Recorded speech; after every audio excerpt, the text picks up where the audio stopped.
You know, the Ger Rebbe wasn't feeling so well. He couldn't go to shul, so he wanted to daven in his own room with a small minyan. So the Gabbai is in charge to bring people in. But when the Ger Rebbe wants to daven a minyan at home, it's not that 10 guys come. 10,000 guys come and they want to daven with him. So everybody tries to push in to get in. The Gabbai allows people, 1, 2, 3, 4, 5, there's 10. He closes the door. But this guy kept putting his arm inside because he doesn't want to make sure that he gets in. At one point, the Gabbai does this, the arm disappears, and he closes the door and he says, Rebbe, we can now daven, we have a minyan. So the Rebbe says, wait a second, and he looks around and he uses a pasuk to count because we don't count people.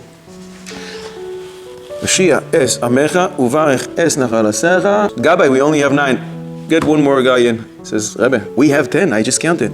He says to him, wait a second. Gabbai, we only have 9. You have to bring one more guy in. Rebbe, there are 10 guys here. I just counted. Wait a second. There's only 9.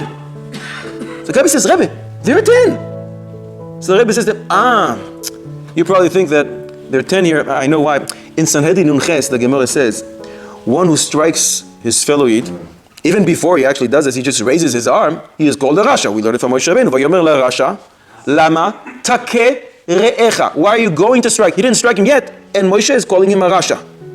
And in Shulchan Aruch Choshen Mishpat, Simen Taf Chaf, the Rema says that one who hits his friend doesn't count in the minyan. So you probably think I'm counting you also 1 and 10, but I'm not. I only have 9, so you have to bring one more guy in.